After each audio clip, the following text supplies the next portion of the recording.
Welcome to the Week 3's edition of the Coach's Corner right here on the CatholicSportsNetwork.org. And we are with the Academy of Holy Angels head coach Jim Gunderson coming off a very impressive victory, of course, at the hostile environment in South St. Paul as his Academy of Holy Angels Stars came up with a big win on Friday night by a score of 18-7. In that game, the Stars struck first in the second quarter for the 6-0 lead. Then South St. Paul answered back in the third quarter with a touchdown and an extra point of their own for the 7-0 lead. And then 12 points in the fourth quarter would stand up to be the difference. And Jim, you have to first feel really pleased with the result. But take us through that football game. It looked like a tussle, to say the least.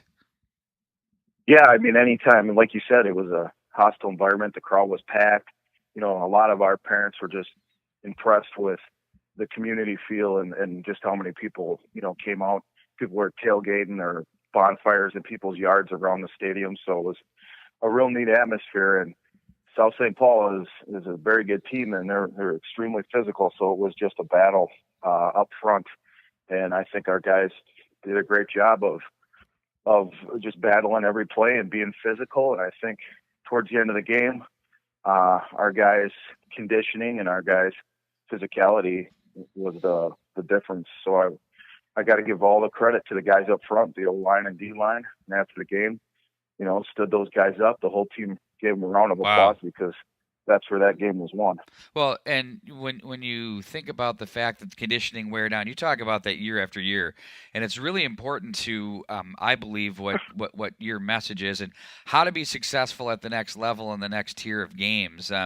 How important was that for your kids from a validation perspective that the work they're putting in, and this is a very good football team, and you noted in last week's Coach's Corner that this is a team that doesn't go around losing regularly in regular season games. So no matter what they give you, it's going to be a battle up front, and it seems as though the guys really figured that out. How validating is that for them, part one? And part two, how important is it for you to make sure that they don't rest on their laurels? Yeah, I mean, it validates, all the off-season hard work, all the work they put in practice to feel like, you can finish out a game. But, just like I tell them every week, it's all right. This game was about physicality. It was all about matching their physicality and matching their energy in an environment. Now you got that card you can put in your pocket, bring it out for every game. Now it's on to the next one where, we got to keep getting better at every little skill set needed, because this week we got a spread team who's all RPOs, and athletes all over the place. So it's a different style of game. So we got to master every style of the game and just every week keep getting better and better. And at the end, if we keep getting better every week, we could be a pretty good football team. Well, and the team you're speaking to, of course, coming up this week is the St. Louis Park Orioles, and they are now 1-1 of the season, coming off a 40-17 loss at Robbinsdale Cooper on Friday night. And the rushing attack has been interesting because Joseph Heimbold has really been doing a heck of a job there. And that, it doesn't look like last year it seemed as though Jack Anderson was getting a lot of carries, carrying a bulk of the load. Is this by design right now in the early part of the year, trying to keep him fresh?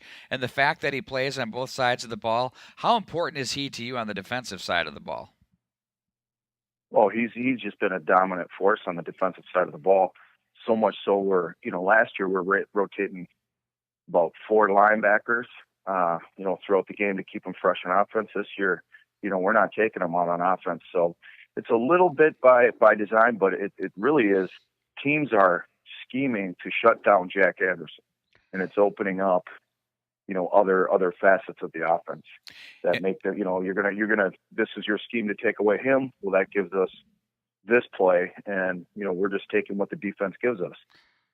And obviously you have options and weapons from which to do that. And when you take a look at the passing game, is that something you've been happy with, or are there areas you'd like to see improve a little bit? Yeah, number one coming into the season, again, is the most improved area has been our offensive line, and the pass protection has been much better, which obviously leads to a higher, completion percentage. And, our completion percentage has been up above 62%, which isn't great, but it's much improved. And, if the protection is improved, plus other very talented receivers are emerging who maybe weren't getting as much time last year due to a couple seniors, in those spots. And they turned out to be extremely quick, fast weapons in Peter Laird and Keontae Shorter. Yeah, Peter Laird now the 106 yards on the season so far. He has a touchdown. He's averaging 53 yards per game. You mentioned Keontae Shorter. He's a big play breaker as well. And you've got a whole other slew of players that you can go to. And, when you look at the passing game, it's impressive. 20 of 32 after the first two games. As you mentioned, 62.5% for 248 yards. You're averaging 124 a game. And, I think that's going to keep defenses on their heels a little bit because now they got to deal with both the running and the passing game. And, the offense that you said you put together for this team that you looked at years ago, and it's coming to fruition today. It's only, we're a quarter of the way into the season, 2 games in. At this stage, is that where you want to see it? Are you happy with where it's at? And do you feel like there's room for improvement? Yeah, I mean, you're constantly, setting goals and reaching benchmarks. And I think, the guys and the goals that we had to improve upon, such as the pass protection, some of the passing concepts, has been a big improvement for us. So I'm happy to see the indicators that we're going in the right direction, but we've got a long way to go if we want to accomplish the ultimate goal. Which, of course, we know what that is, but we won't say it because you don't want to jinx it, right? Right. Okay, gotcha. Right. There's a lot of good teams out there. Absolutely. And then and finally, we spoke after your home opener a little bit about with Hill Murray. We spoke a little bit about how this South St. Paul game would be a really good test for your team. And I know you felt good about your team, but I know you weren't sure what you were going to see. How well did obviously the lines on both sides passed the test, as you mentioned earlier, but how well did this whole group pass that test from your perspective? Well, it was good. I mean, South St. Paul gave us all we could handle. I mean, they're just so well coached, and the whole coaching staff is a class act from start to finish. And they don't make many mistakes. And that game came down to 4 plays, and the 2 biggest plays were the Alex Gillard block punt and the Jason Miller recovery, which set up our first score on the very next play. That was first score of the game. And then on a 4th and 4, Keontae Shorter made an unbelievable diving catch where he's completely horizontal, to the ground, catches it. We pick up the first down in the red zone and wind up scoring on the next play. So those were the 2 games that, the 2 plays that flipped the game. And, when you're battling a great team, it comes down to 4 plays, and, that could have gone either way. And, you've got guys that are veterans and can do that. Now, moving forward to the St. Louis Park game, you touched on their spread offense athletes and the things they bring. What type of other things are we going to expect, at least from this matchup? Is this do you possess against a team like that to not let them get that offense on the field?